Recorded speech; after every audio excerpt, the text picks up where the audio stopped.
At eBay and PayPal, we do 60 million disputes a year. Yeah, that's a lot. But, which is actually, I think it's like 5 or 6 times larger than all the civil cases filed in the Americas, North and South America.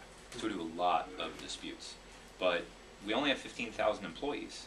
So, you know, if you did the math, if each case took like 10, 15 minutes, if all we did was do disputes, if every employee, all they did every day was do disputes, we couldn't finish it in a year. By the end of the year, we'd have so many left over, we'd be behind for the next year. So my particular area is online dispute resolution. Is kind of how do you use software to help people resolve their issues. So that's, and right now, this week actually, is something called ADR Cyber Week, which is the annual conference of the online dispute resolution field. Are any of you members of the Association for Conflict Resolution? Have been in the past. Yeah. Have been in the past? Yeah. I mean, it's like the national organization. Do you have a question, or are you saying yes? No, or remember? yes. Yeah. Yeah, they just had their conference down in San Diego. So I actually worked for the National Institute for Dispute Resolution in D.C. Actually, well, here, I'll tell you a little bit more about me that wasn't in the bio. I was originally trained by the Quakers. I went to a Quaker school called Haverford in Philadelphia, and they had a program, the American Friends Service Committee had a program called the Friends Suburban Project, and they went around, they trained people in suburban Philadelphia in dispute resolution to do, you know, community mediation kind of stuff. And they actually had a relationship with Haverford, so they started training students to do peer mediation. So I looked into that. You know, they had a certain number of students that you had to apply, and I looked into that and thought, this is it. This is what I want to do. Conflict resolution. This is my thing. So I wrote my thesis on collegiate mediation programs, like how do you resolve disputes on college campuses, and then got a job at the National Institute for Dispute Resolution in Washington. So that would have been 92, 93, and there wasn't any online dispute resolution at that point. Nobody. I mean, it wasn't any internet. I guess there was an internet, but nobody really knew about it. You know, it was sort of just the military, academic, things like that. But at NIDR, there started to be talk. There was something called ConflictNet. Did any of you know about ConflictNet? That was a long time ago. ConflictNet turned into Mediate.com. So more people know about Mediate.com than now. But I was actually general manager of Mediate.com for a while after I graduated from grad school. So it's worth checking out. Are you guys interested in doing dispute resolution work outside of PCRC? I mean, are any of you professional mediators? Have you ever gotten paid for mediation? Yeah, Teresa, you have. In what context? School district right now. School district, yeah. Do you know about Cadre? Dispute resolution in special education. They're a national program of the Department of Education. So they do mediation programs for school districts that are, you know, have kids with special needs. Yes. So the government pays for those mediations. That might be something to look into. It's in an IEP program. If that's not working, then they do Cadre. Absolutely. Okay. Yeah. Cadre comes in and helps out with that. Yeah. Yeah. Yeah, that makes sense. But it's interesting. I mean, Mediate.com is great because it's kind of like a 1-800-DENTIST for mediators. You know, you can put up a free profile there, and if anybody's looking for a mediator in your geographic area, then that's a way that they can find you, particularly if you have certain types of expertise. But I started working for Mediate.com in 98, 99, and there started to be, people would contact Mediate.com and say, do you guys do internet disputes? I have a dispute with an eBay purchase, or I have a dispute with, I'm on a discussion board and we're having fights. Do you do anything about this? And we didn't really. We were just hooking people up to face-to-face mediators building websites and stuff. And I said to the guys who started it, one of the guys who started it is named John Healy. I don't know if any of you know him, but he's one of the founders of the Berkeley Dispute Resolution Service in the East Bay. And the other, huh? Is that Seeds? Or is that something different? Seeds. I think it's different than Seeds. Okay. I don't know. Do you know, Ann? Do you guys know BDRS? Is that the same? Is Seeds of Peace? So. I think they're different. Yeah. I think I know what you're talking about. Okay. Yeah, BDRS is kind of the PCRC of the East Bay. Okay. But they used to have 2 separate community mediation programs in the East Bay, and then they merged. So I don't know what I think it's Seeds now. It used to be ECBM. Oh, maybe I'm wrong. So maybe they did rename it. Yeah. Okay. So they're doing a lot of merging. They're doing a lot of merging. Well, it's funny. Conflict resolution people love to merge. Let's merge it all together. Even the Association for Conflict Resolution was a merger of CRENET, Conflict Resolution and Education Net, and SPIDER, the Society of Professionals in Dispute Resolution, and the Academy of Family Mediators. They all merged together to create ACR. And there's a lot of debate about whether or not that was a good move or a bad move. But of course, we in the conflict resolution field, we love mergers. Hey, let's all merge. Let's all work together. The same thing happened in Northern California. There used to be 2 mediation associations, and then they merged and became ADRNC. But we in the South Bay often, because I'm in San Jose actually, we often feel left out because all the events are up here. You know, the interesting activity is San Mateo and north. So I often say to my fellow dispute resolution people down in San Jose, what's our deal? Why don't we have more going on down here? So anyway, we have to drive. Okay, so we're going till 7:45, right? That's how much time? So I have a bunch of slides here, so let's take a look. Thank you. You can tell I'm talking so much that I'm going to need some water. But I'm going to make this more of a conversation. We're all sitting around the table, so it doesn't make sense for me to present. Have any of you ever used technology with your parties? With your Only for scheduling. scheduling? Well, see, that's interesting. So when you contact them, you say, hey, can we find a time to get together? No, not that. Like once they've already agreed and we're trying to narrow down on a time and I date, see. that it becomes more efficient. Then everybody brings out their calendars and you're trying to figure it out. Or you send them an email. Exactly. Have any of you ever used Doodle? Have you ever heard of Doodle? Yeah. Yes. Yeah. Mediators love Doodle. That's a great tool. And if you haven't used it, it's an easy way where you can send out just kind of a link, and then people click on it, and there's a web page, and everybody who needs to be in the meeting, they can see all of the time slots and indicate whether or not they're available. So slowly but surely you can see what times work. Increases efficiency. Absolutely. Yeah, a lot better than, what about Tuesday? Well, I'm busy at 10. What about 11? Well, I can't do 11. You know, it just takes a long time. But has anybody done a phone mediation? Yes. Yeah? Mm-hmm. Phone mediation? Yeah? Yes. How'd it go? Did it work well? It was much more difficult. Really? Why? It was hard to get a read of the parties. Sure. No body language. That's right. So you couldn't tell they were making a face when the other side was talking or something like that? Yeah. And just in terms of pacing and knowing when to cut in or turn to a different party. Mm-hmm. Mm-hmm. It might have been just also not having experience Mm-hmm. doing a phone type mediation. Sure. Addie, you said you did one? Did you do a phone mediation? Yeah, I've sat in on a couple of phone mediations here at PCRC, and definitely much more challenging. For the same reason Steve said? Yeah, yeah. Just the lack of verbal, the nonverbals and things like that? Right, and I think a lot of our training is around that. How do you pick up on the body language and these other kind of forms of communication? Absolutely. It's very hard when you don't have those indicators. Well, it's very interesting. When I first got into online dispute resolution, I'd been in the face-to-face field for 10 years. And I'm a nerd. I don't know if you can tell this. You can take a look at me.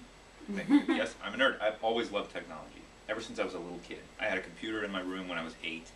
I just spent all the time on the computer. I've had an email address my whole life. So when I started to hear about online dispute resolution, I was like, oh, this is my thing. Because I love dispute resolution, I love technology. But a lot of dispute resolution people are not as comfortable with technology. Mm-hmm. They're not excited about using it. And I got a lot of very interesting messages, especially even in the early 90s we were talking about.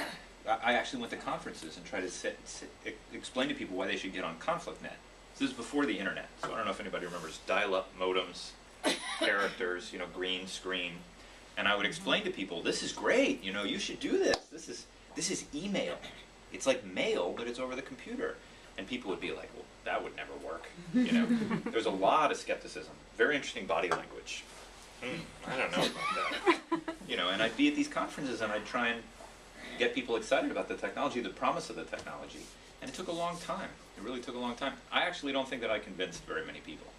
But society still was changing. All these technologies were being introduced and integrated. So slowly but surely the technology started to become much more commonplace. So I remember I had a conversation when I started my first online dispute resolution company with this guy, Larry Susskind, who was one of the founders of the program on negotiation at Harvard. I mean, one of the pioneers in dispute resolution. And I said, Larry, would you be on my advisory board? And he said, yeah, I will be on your advisory board, but you have to come to my office. I want to have a talk with you. Okay, he's a very imposing guy, so all right. So I went down to his office at MIT, I walked in there and he said, Colin, you've been a loyal employee, so I'm going to be on your board. But I want you to know that I think what you're doing is wrong-headed, and it's dangerous, and it undermines everything we've been trying to do in the field of dispute resolution. And I was like, he said, and I said, well, why? And he said, because dispute resolution is about making connections between people. It's about having people look in each other's eyes and having that human connection, and technology prevents that from happening. So by telling people that you can do dispute resolution over technology, you're saying to them there's a shortcut. You're saying to them there's an easy way to go, achieve the same goals, and that actually undermines what we're trying to do, which is trying to get people together and trying to get people to make connections. So what I said to him was, all right, Larry, I respect your expertise in this, but what if I only go after disputes that arise between people who have never met each other, who've only interacted online, and they're never going to get together face-to-face because they're in two different places geographically, and they have a dispute over $50 or $75. Can I just go after those disputes? And he thought about it for a minute, and he went, okay, those are okay. But anything where the parties can get together face-to-face, they should get together face-to-face. So I said, okay, that's great. Now I've seen Larry since then. This was a long time ago, 14, 15 years ago. And he's admitted, okay, well maybe there was something to it, If you're doing 60 million disputes a year at eBay, maybe there was something to it. But I think he had a point. And a lot of people I talk to about online dispute resolution, they feel it's an either or. It's like, well, I like getting together with people face-to-face, so I don't like the technology. And a lot of what I do when I talk to people, practitioners about ODRs, I say, it's not about either or. If the parties can get together face-to-face, they probably should get together face-to-face. But the question is, do they always have to get together face-to-face? Can you use technology in a way to complement face-to-face processes? Can you turn 5 face-to-face meetings into 3 face-to-face meetings? Can you use the face-to-face meetings to focus on the human connection, the rapport building, the emotional stuff, and then use the online stuff, the online channel, to focus on what's better handled in the online channel, which may be monetary issues or numbers or research or who knows, those other things. So the way that I like to think about online dispute resolution, it's this fundamentally. How do you use technology to help people resolve their disputes? And that's not just the internet, by the way. I think this is online dispute resolution. I remember the first time I saw an LCD projector. It was at the EPA in Washington, D.C. And, again, as a nerd, I was like, are you kidding me? I can put the screen up there and everybody can see it? I thought, this will change everything. And, now we just take it for granted. Everybody has these LCD projectors. That's a very powerful thing. I can open up Word on this computer, and we can all jointly edit a document. And we can say, what do you think we should do with this sentence? Well, why don't you say this? Oh, no, don't say that. Say this.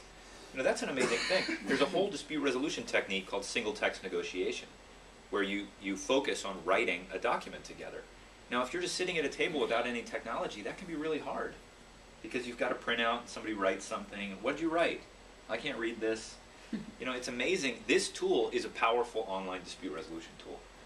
Scheduling, calendars, online calendaring, very powerful tool. Microsoft Word, incredibly powerful tool with track changes. It's amazing. Email, fax machines. I remember when fax machines were a big deal. It's a very powerful tool for dispute resolution to be able to share information. So when I talk about online dispute resolution, I'm talking the big umbrella. I'm not talking about just websites. And I'm not talking about technology exclusion of face-to-face. Some of the most effective online dispute resolution happens in the room with people that are sitting at the table right here, like this.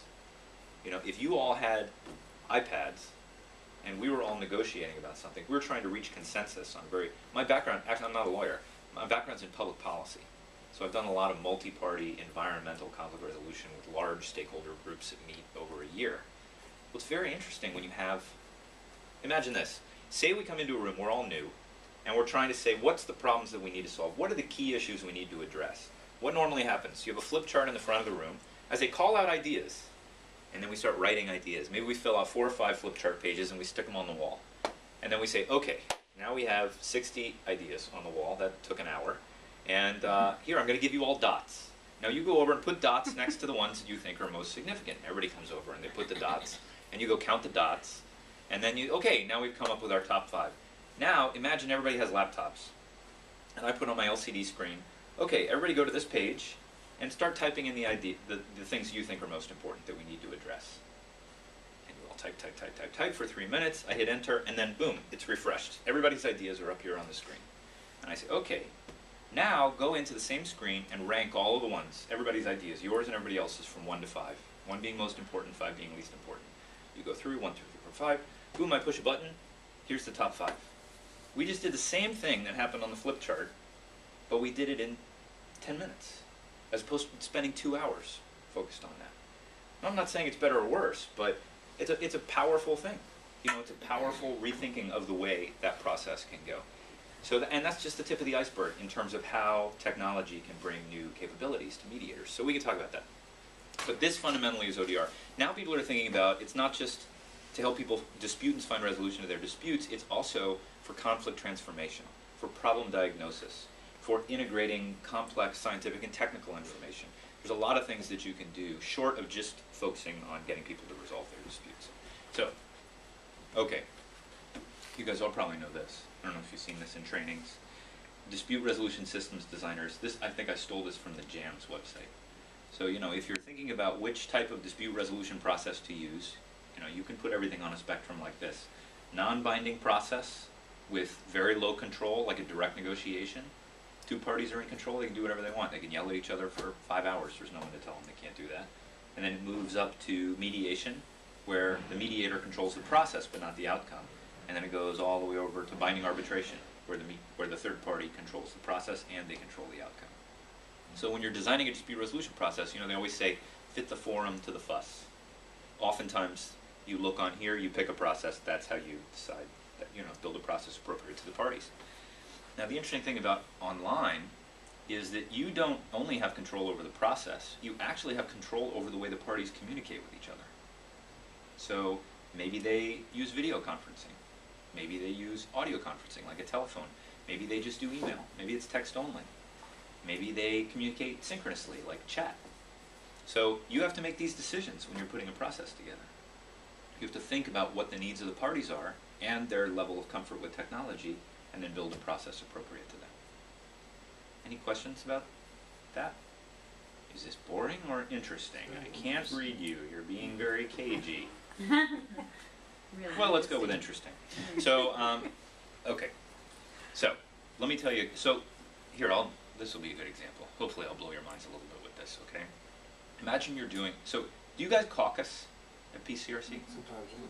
Sometimes, because I know there's some controversy about that, right? Some people say we don't like to caucus because it introduces the appearance of imbalance between the parties. I definitely have done mediations where I caucused and it created some issues just because I spent more time with one party than the other party.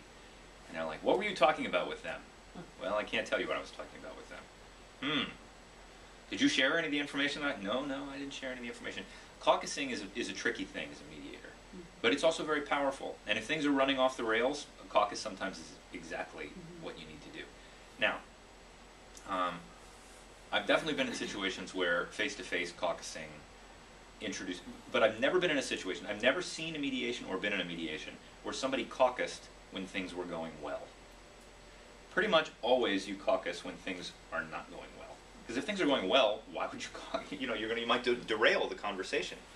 So imagine this. Imagine you're mediating online, and in a caucus you have to be very careful. If you spend 5 minutes with one party, you spend 5 minutes with the other party. But online, what you can do is you can actually have several conversations happening at the same time. But they're all asynchronous, meaning the parties are not logged on at the same time. You log in, you see the messages, you post a response, you hit submit, and then you leave. And then somebody else logs in later and they read your response, and they type their response, and they hit enter, and then they leave. So you're not logged into the computer at the same time, you're interacting asynchronously. It's like sending postcards to each other, right? Or email is asynchronous. That can be very powerful in dispute resolution. I'm sure you guys, have you had mediations where one party has said to the other party the exact wrong thing? Like they know how to push the buttons of the other side. This happens frequently in family issues.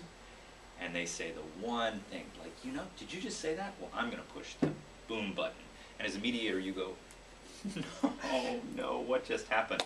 You know, you can spend a lot of time just trying to unwind that thing. And later you say to the person, why did you say that? So, well, I was mad. It was, you know, I'm sorry, I wish that I hadn't said it, but I did say it. So the interesting thing about asynchronous communication is parties can write something, and then you as the mediator can actually go and see that, and then maybe put it in an escrow for a minute. Take it out of the live conversation and say to that party, are you sure this is what you want to say? Is this, you said at the beginning of this process what you wanted to achieve was X. How does this help you get closer to X? And the party will say, you're right. Okay, maybe that's not the right way to say that. Let me rephrase it a little bit. And then they go. So you can actually reality test with the party prior to them even communicating what it is that they're trying to say. That's pretty powerful. Another thing that's interesting is, if you have an asynchronous communication, you can have 3 discussions going on at the same time. You can have a discussion with party A and party B. You can have another discussion, separate discussion, that's only with party A. You can have another discussion that's only with party B. And they're all happening at the same time. So what that means is, say you need to spend a lot of time with party A because they have no idea what they want to do and they're just hopelessly confused and they're very upset and they need a lot of the mediator's time to kind of sort through that stuff. But party B, they don't need any of that stuff. They don't want to talk to you. They've done this, maybe they're very experienced, they've been through a lot of these disputes. They don't want to spend a lot of time with the mediator. If you caucus in the face-to-face environment, you kind of have to provide equal time to both sides. But online, you can spend a lot of time with party A and very little time with party B, and that's okay, because they have equal access to you as the mediator. And then neither of them understand exactly how much conversation is going on in those caucuses, because you're having a joint conversation with them as well in the other conversation.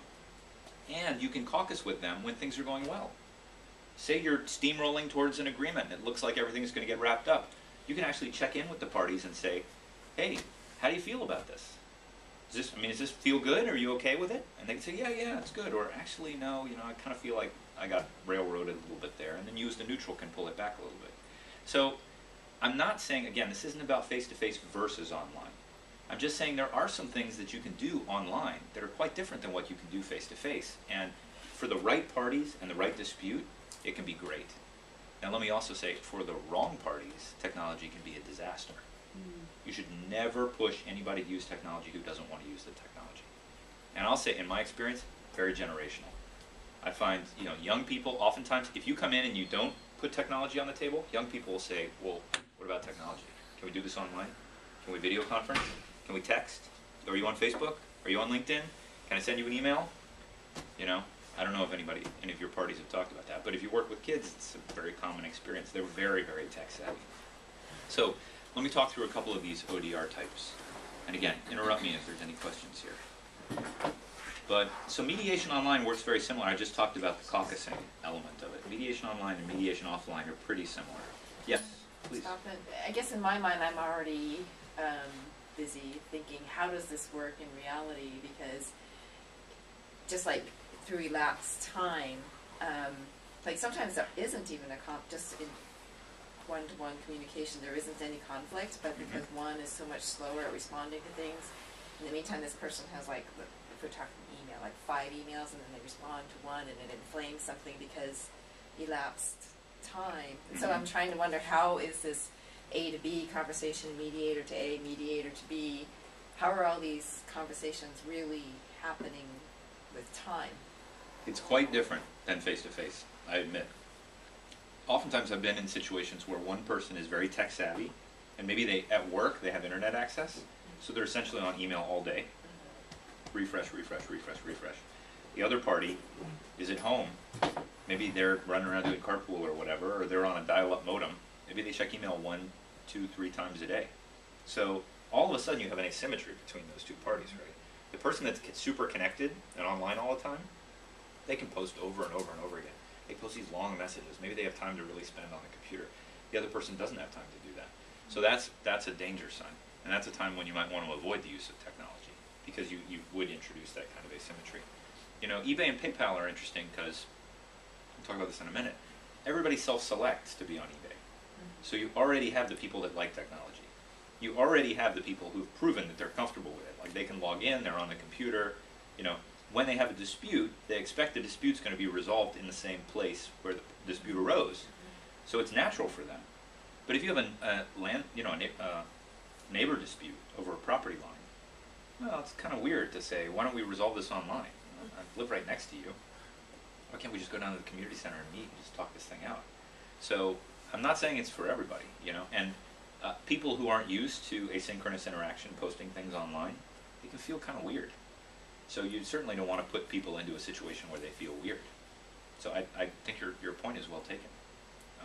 But I have seen some disputes where the parties have gotten to a point interpersonally when they interact with each other that they just can't talk anymore. They don't trust each other. They're so upset. They just get frustrated. They get in the same pattern every single time they try and talk. So online is great because it can change that pattern. When they interact textually and they know that other people are going to be listening to that, and when they type it, it's going to be saved in some discussion forum, they don't react in the same way that they might face-to-face, you know. One of the things we talk about with asynchronous online interaction is it provides kind of a cooling distance where, you know, we often say in dispute resolution, I don't know if they do this in training here, go up on the balcony. You know, go up on the balcony and look down on this dispute. Like when you're in the middle of it, you get all wound up, you get angry, but I just did a presentation last week with Bill Urey, and Bill Urey's a big fan. Go up on the balcony. So pretend that you leave the dispute here and you go up on the balcony and you're looking down on this dispute. How would you recommend, if this was not you, how would you recommend that it be resolved? And there's something about technology and writing things out that kind of puts you up on the balcony a little bit. It removes you a little bit. You have to think about it. And you don't have to respond immediately, too. Like somebody can say something that's kind of aggressive or make an assertion, and you might write a response that's really angry and say, you know what, I'm going to sit on this. But a lot of people don't, because it's so easy to, I mean, some people are nastier online than they ever would be in person.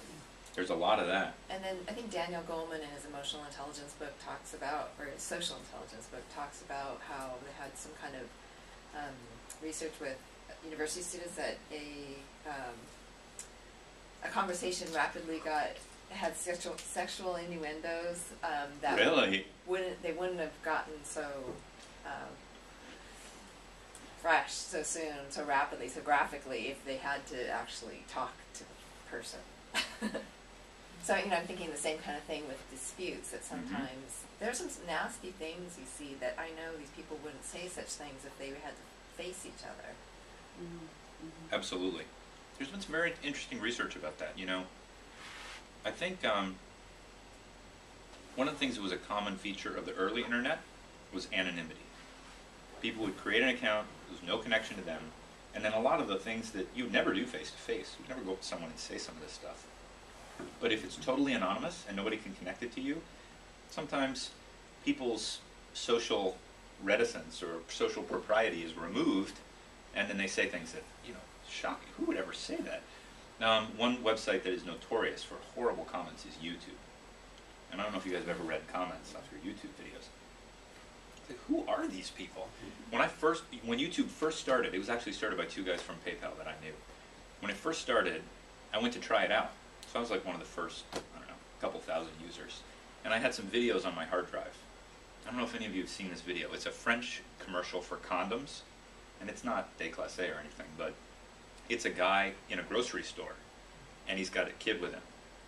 And the kid grabs candy off the shelf and throws it into the grocery cart.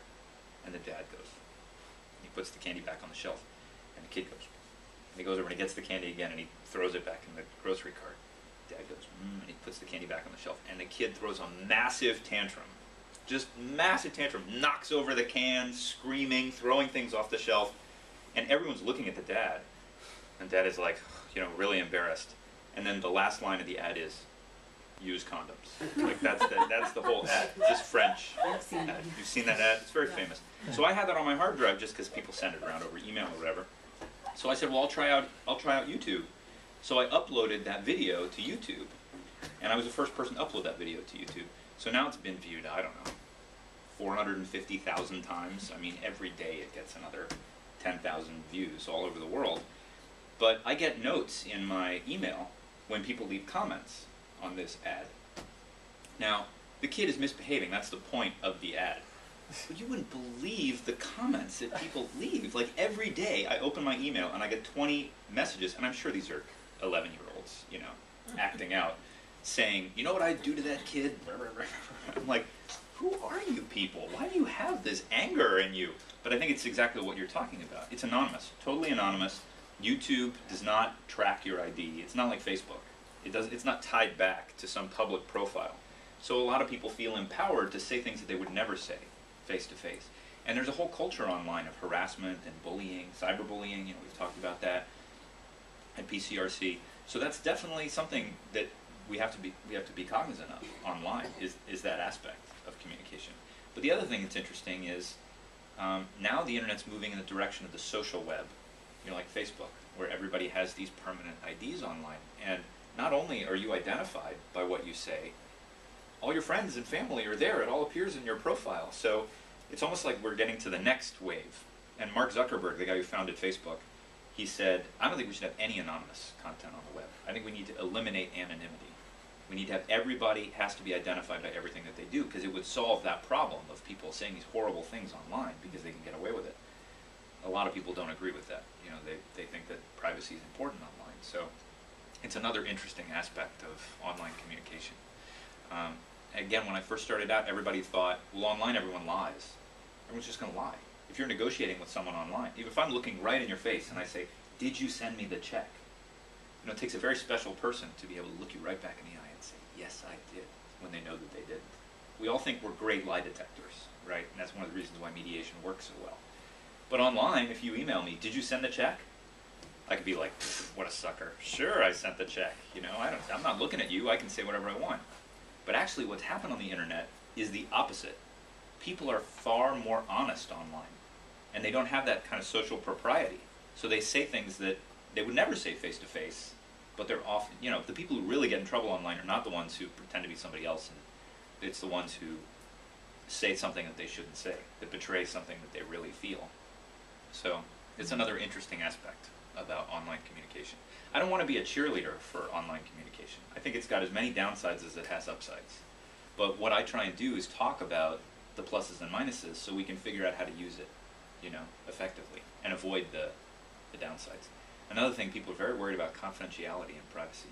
It's a huge issue, you know. If I have a mediation, I don't want this to be public. How do I know that if I type it in and save it on this website, it's not going to come back to haunt me, it's not going to be in Google next week? So that takes a lot of work. It takes a lot of work for us to build platforms where we can ensure that happens. Because if you don't build dispute resolution platforms where confidentiality is protected, then these communications go into Facebook, or they go into LinkedIn, or they go into email, and then they might not be protected. They might get out. So anyway, okay, so many segues. Yes, please. I think it can bring people to the table, though. They either, because of lack of time, they wouldn't come, they wouldn't bother, they would just blow the person off forever. It'll be like, okay, I can get, you know, I can talk to them about it, you know, the issue. Or people that just socially, they don't interact well with people, you know, and they actually interact better, you know, just typing it in. But like you said, it's for certain situations and not for others, I would think. Yeah, in 2000, 2001, when I first got involved with ODR, it was still kind of a nerdy thing, you know, like kind of people like me on the computers, you know, the typical Asperger's, Bill Gates, you know, nerdy kind of guy. Like, oh, those are the people that would prefer computers to face. But now, things have changed. Everybody's got cell phones, everybody's texting, all the, you know, kids are very comfortable. There's a real generational split. You know, we talk about, in ODR, we talk about digital natives versus digital immigrants. All of us are digital immigrants. Yeah. We were not born in a country where technology was our first language. We had to learn that later, over the course of our lives. My kids, I have a 10-year-old and a 12-year-old. These kids are digital natives. We were in a hotel room the other day, and my 10-year-old said, stop, pause the TV, I gotta go to the bathroom. Buddy, not every TV pauses. Like, he had never seen a TV that you couldn't pause, you know? And there are tons of stories, like the number one group of kids in terms of growth in video game playing over the past year is kids between 2 and 7. 2 and 7. It's jumped like 17%. So who's at fault for that? Steve Jobs is at fault for that, because it's an iPad. If you have to play a video game on a laptop, you have to know computers and letters and mice and all that stuff. You know, a 3-year-old can't do that. But if you have an iPad, you can go doot, doot, doot. You know, kids get that early on. You have kids that are playing on an iPad before they can talk, because it's all computer pictures and graphics. So this technology is really insinuating itself into our lives. And the younger generation is comfortable with technology. Even me, a nerd like me, they are more comfortable with technology than I will ever be, because they've had it their whole lives. They don't think of themselves as nerdy. It's just normal. It's just always been around. So as we build out dispute resolution, we can't do things the same way we did it in the 80s and the 90s. You know, we can't just say, oh, well, it has to be at a face-to-face, it has to be at a table. Because the younger generation, they expect, their whole lives are through these devices, so why wouldn't their dispute resolution be through these devices? Actually, I was talking with some girls who did a middle school training on queen bees. I had a friend that did this training, and I was talking with some of the girls that had been through our training, and I said, did you think it was realistic? Because it was all about, you know, talk out your feelings, and when you said this, I said that. You know, I mean, it's good stuff. It's important that kids talk about that. But they said, it's not really that realistic. Like, you wouldn't do that with your friends if you had a fight? They're like, no, nobody really talks like that. I said, well, how do you resolve your disputes? I said, we go home and we get on chat. And I said, when you just talk to each other over chat, they're like, no, it's very complicated. I talk to a friend, and she talks to another friend, and I say, can you believe what so-and-so did to me today? And then the two friends talk to each other, and then one of the friends contacts the other one and says, you know, so-and-so feels really bad about what happened today, and then back and forth, and then finally they chat each other, and they say, I'm sorry about what happened, okay? And then the next day you show up at school, and it's all resolved.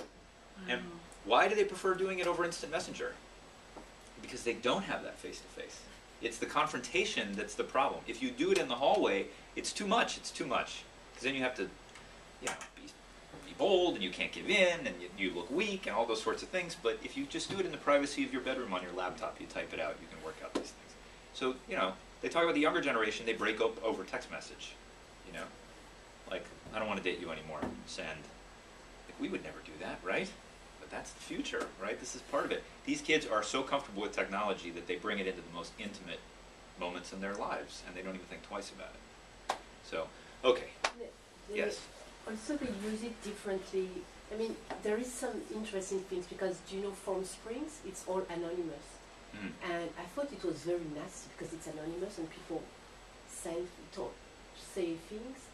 But then they have a way of managing even the, I would say, like you said, like someone would put a nasty thing and other people would comment on that or say, you know, that's nasty. So there is a self-regulation. Oh, and yeah? I thought that was very interesting because my daughter, I think she had something she wanted to, I told her, why do you spend time on it if people bully you? And she said, no, I want to stand up for myself, so I want to send these other things, and then she's cleared. And then the other thing that she does is she would stand up for other people. Mm-hmm. And I thought that was very interesting. One of the discussions going on in ADR Cyber Week right now is about culture. At eBay and PayPal, we have 250 million users all over the world, 16 different languages, many, many different cultures. And cross-cultural communication can be very difficult because people have different expectations. And one of the things we're talking about is the development of an online culture. And these kids are very savvy about that online culture. And sometimes their parents aren't. So the parents will get on and they'll violate rules. They'll violate these unwritten rules. And the parents think about online interaction as very unidimensional. I remember my wife, when I was doing all this work on the internet about 10 years ago, she would say, how can you stare at that box all day? Like, don't you get bored looking at that just piece of glass all day? I'm like, I never once thought about it as a piece of glass. This is my window to the world. It's like, everything is out there. Everything I want to look at is right here on this window. Now I got her hooked, and now she's even worse than I am. So, but the kids think about it that way too. And it's very subtle. Just like you have to find your own identity in the face-to-face world, you have to find your identity online. You have to protect your privacy. You have to decide who your friends are. You have to decide who you trust and who you don't trust. So people are just as complicated on either side of computer screens as they are face-to-face. Just because you're communicating through a computer, it doesn't make you any less complicated. And a lot of people think, oh, well, it's so flat, you know, it's all text. But you can be pretty nuanced in text, you know. So, all right, let me just do a couple more slides, and then I guess we have about 13 minutes. So mediation I mentioned, evaluation, we have a lot of different interesting forms of evaluation. I'll show you one in a second. Well, here's an interesting thing about online. It's different than face-to-face. Most of the disputes you guys get when they come in here, those parties are already at impasse, right? They've already tried to talk to each other and failed. And they're probably pretty frustrated. And that's why they ended up coming in and talking to a mediator, because they've hit a brick wall. The interesting thing about online dispute resolution is it's so integrated into people's lives. You can actually get access to a dispute far earlier in the life of that dispute. And at eBay and PayPal, we actually have access to the disputes before the complainant even notifies the respondent. Before the seller even knows that the buyer has a problem, we can talk to the buyer about that dispute. And we can help them figure out, do you have a problem? Is this a serious issue? Can we find information that will address your concern before we even talk to the other side? And we can work out 90% of the problems reported to us on eBay and PayPal, a human never has to touch. 90% of them are worked out only in software. And more than 50% of the disputes are resolved amicably, meaning the buyer and the seller work it out directly between them. And a lot of that is because we get access to the dispute so early, and we can provide the key piece of information to work it out. And I'll show you how that works. Direct negotiation is interesting, and there's something in ODR that we have called the fourth party, where you think of party 1 and party 2 are the disputants, party 3 is the neutral, the human neutral. The fourth party is like technology, like it's sitting at the table. There are things that a computer can do that a mediator can't do, and that can be very powerful. And that's what we use at eBay, is the power of the fourth party in this direct negotiation phase to optimize the chance that people can work out their issues. All right, so let me flip through a couple of things. I'm not going to talk about that. I'm not going to talk about that. So I talked about that. If you counted up all of eBay users as citizens, it would be the 5th largest country in the world, which is impressive. But I was on a panel the other day with Facebook, and they have 650 million users, and they had the same stat. They said if you counted up all the Facebook users as citizens, we'd be the 3rd largest country in the world, which made eBay look small. So anyway, mental note, do not say this when on the same panel as a Facebook person. But, you know, number 1 and number 2 are India and China, so they got a way to go before they get to number 2, so we'll see. But eBay is not the buyer or the seller. I don't know if you guys have bought stuff on eBay, but eBay's good for providing dispute resolution because, you know, they're the marketplace administrator, so they have to work things out. So I'm just going to show you, what do I want to show you here? What we do is we have a resolution center on the site, and I won't walk you through the whole thing. If you're curious, I can send you the deck and you can look at all. But this is the software that we've written. Every user has a resolution center that tracks all of their matters. And the buyers can come in and file cases, and the sellers can respond, and it creates a conversation, an online conversation. And we actually have tools where the seller, if they give us a tracking number, we can automatically go out to the shipper's website, Postal Service or UPS or FedEx or DHL, and we can find the status of that item, and then we can come back and share it with the buyer. So the buyer says, I paid for this and I didn't get it, and I think I might be defrauded. I think this guy's a bad guy. Well, we go out and we get the number, we get the tracking number, we say, well, actually, it's in Nashville, and it's on its way to your house, and it'll be there in 3 days. And the buyer goes, oh, okay. Great, I guess I don't have a problem. Or I'll keep it open and we'll see when it arrives, and we'll see if it's what I thought it was going to be. But another thing they can do is they can negotiate partial refunds. Say you get a laptop, but it doesn't come with a power adapter. You don't want to send the laptop back, so the buyer can say, look, just give me $50, I'll buy one at Radio Shack. And then the seller says, $50, it doesn't cost $50, it costs $30, I've been to Radio Shack. The buyer says, look, I want the nicer one, I don't want the cheesy one. How about $40? Seller goes, okay, $40, bang. Close the dispute, move the $40 from the seller to the buyer. No human ever touched that case, the parties worked it out themselves. But we gave them the tools to do it in software. Is this the one you call the fourth party? Yeah, so it's technology-assisted negotiation. So, you know, what is mediation? Mediation is assisted negotiation, that's all it is. So what we're doing is we're using software to assist the negotiation. But there are certain things that a mediator, like, you know, you guys all know, you don't walk into a room, even if you've seen the same dispute 100 times, you don't walk into the room and go, I've seen this dispute 100 times. Let me tell you what's going to happen here. You're going to pay him $50. So let's just save each other a lot of time, right? Pay him $50. Right, it'd be great if that was all you had to do. But that's a terrible idea because they don't own it. They didn't come up with it. So then you say, okay, $50, they pay the $50, and then he doesn't pay the $50. And then they come back the next week and say, mediation's terrible. You know, it didn't work. They have to come up with the answer, and then you help them with the process. Well, technology can do certain things that a mediator can't do in terms of suggesting outcomes, in terms of providing key pieces of information. If the mediator was to go out and say, here, take a minute, and they run over to the computer and then they do a search and they get the tracking number and they find out the item, they come back and say, hey, guess what, it's in Nashville. People would be like, whoa, whoa, whoa. You know, that's not what the mediator's role is. The technology can do that in a value-neutral way. The algorithm doesn't have any ownership of the process. The algorithm's not going to decide an outcome.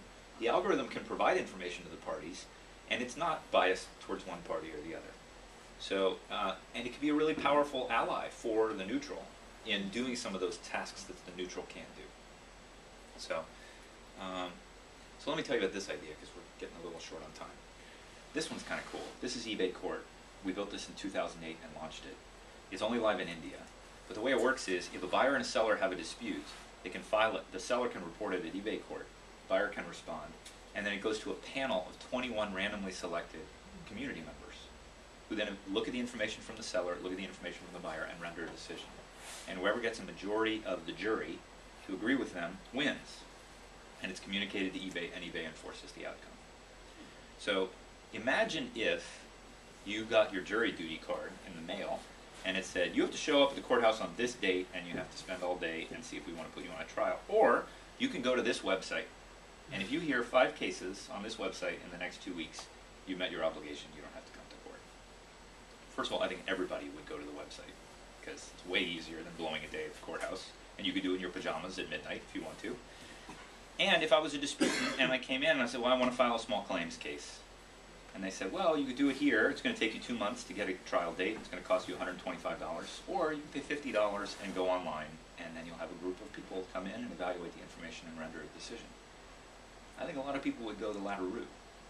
So the interesting thing is about how technology can kind of change some of the assumptions of the legal system, and thinking through kind of the ramifications of that. So we've run ebaycourt.com's done 40,000 cases.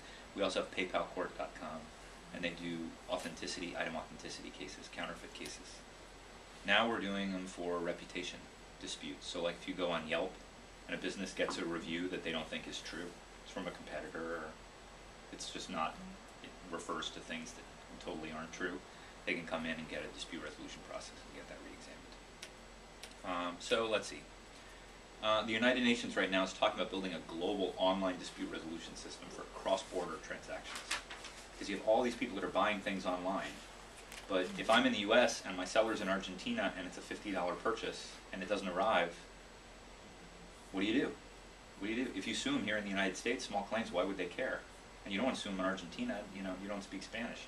So they're talking about putting together this big global system. So, and then I mentioned Cyber Week. It's going on right now. If you're interested, it's totally free. There's a website called adrhub.com, which is run out of Creighton University in Omaha, Nebraska. They have a big dispute resolution master's program there. They're hosting it. And there's a lot of cool stuff going on at ADR Cyber Week. And we have an annual meeting that we do. Next spring it's going to be in Prague. So ODR, online dispute resolution, is very international. It's very cross-border, because that's where the need is. You know, we don't need ODR locally. We don't need ODR in San Mateo, because we got you guys. What we need is ODR globally, because the courts have no idea how to handle these crazy cross-border disputes with 10 jurisdictions and for $75. You know, it's just the legal system doesn't know how to deal with it. So, if you're interested at all, I would love to have you, because this is going to be a cool meeting. All right, so we got a couple more minutes, but so I guess my goal for this was to just give you a taste of the world of online dispute resolution. I mean, why does this matter to you if you're resolving cases here? Probably it doesn't. You know, you guys can continue to do the work that you're doing. You don't need to involve technology. But if you're aware of these tools, if you're aware of these processes, then I think it expands your toolbox a little bit. And you know, if you're working with parties and they have a special need and you know of an online tool that can help them out, you can integrate it into your processes. The other thing is, if you are interested in technology, and again, it's not for everybody, some of the best mediators I know, like incredibly skilled face-to-face mediators, I put them online and I give them a case, they're hopeless. Hopeless. But other people who don't have a lot of face-to-face experience, and I don't know, maybe they're shy, or maybe, who knows, they just get it. They just get it, and it resonates with them, and they like it, and they're really good at it. And so, you know, you never know. How would we know? How would we get a chance to, like, who's using online mediators? Sure. And Well, there's a website called adrmarketplace.com, and if you register there, then you can be eligible to receive online cases. So you go and you sign up. There's like an apply process. I've left eBay and PayPal. I'm running a new company that does online dispute resolution. So like I said, there are disputes from Yelp, TripAdvisor, eBay, PayPal, Amazon. And you hire mediators too? Yeah. Yep, we work from ADR Marketplace. We take panelists off of ADR Marketplace and give them cases. There was a company called Square Trade in San Francisco. I don't know if anybody Yeah, remembers shit, Square Trade. yeah. Yeah. They're not around anymore? Or? Well, they do warranties now. They don't do dispute resolution. So, like They you used to could do it for eBay, didn't they? Before That's right. that? They did before I got to eBay. So they had a lot of mediators, and they recruited from the Bay Area. So a lot of people around here, they did Square Trade cases back in 2000, 2001, 2002. So it's kind of like Square Trade. But, we don't want it to just be low-dollar value cases. I mean, we're interested in doing more interesting, complex cases. There are a lot of people that want to use our software to do family disputes, to workplace disputes.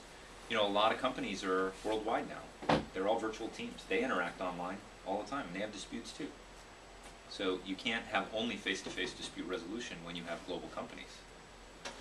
So with ADR Marketplace, for example, the people who are valuable as online mediators, what kind of traits do they tend to come out of the face-to-face mediator world, or do they tend to, what?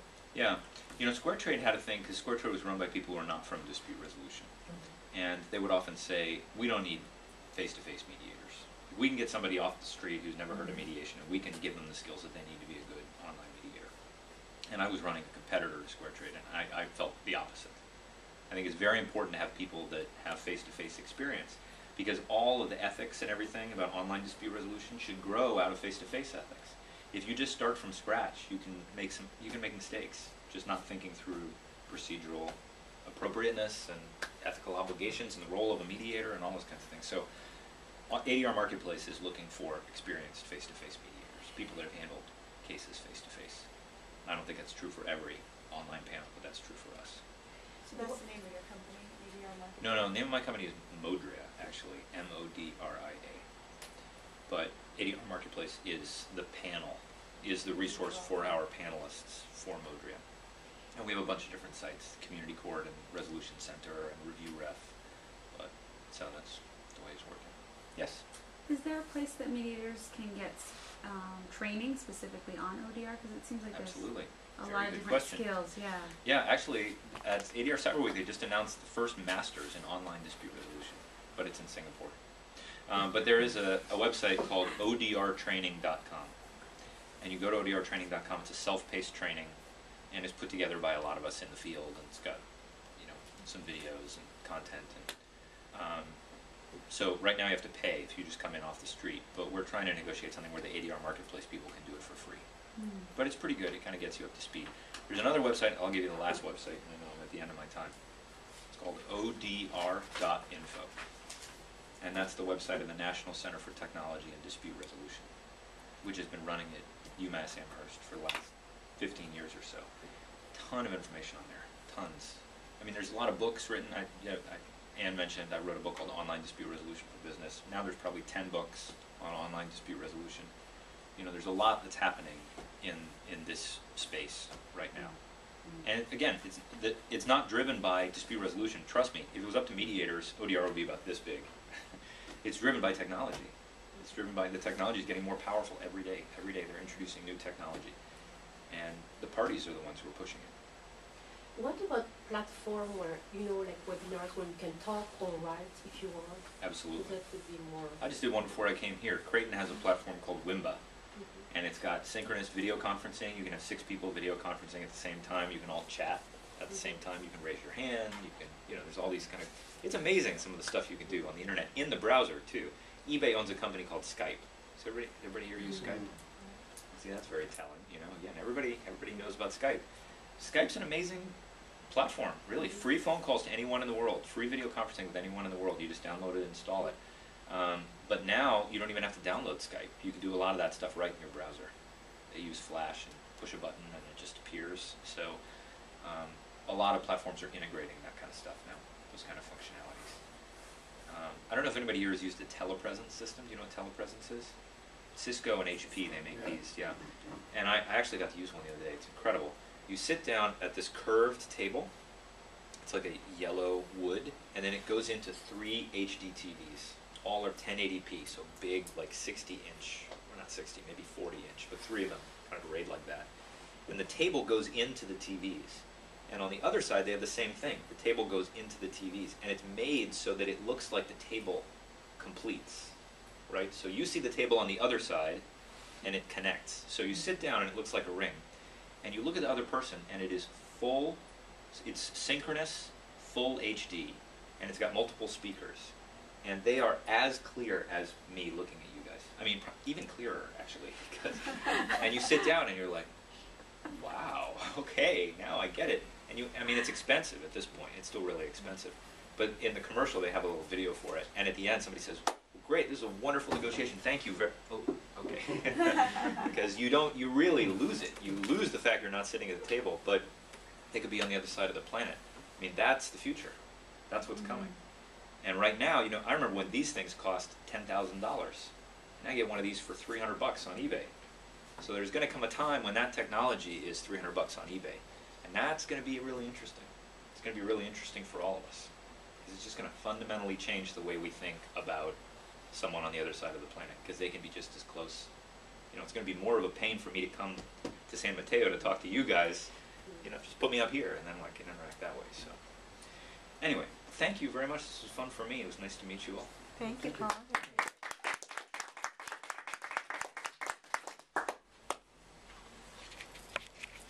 Let's take a break.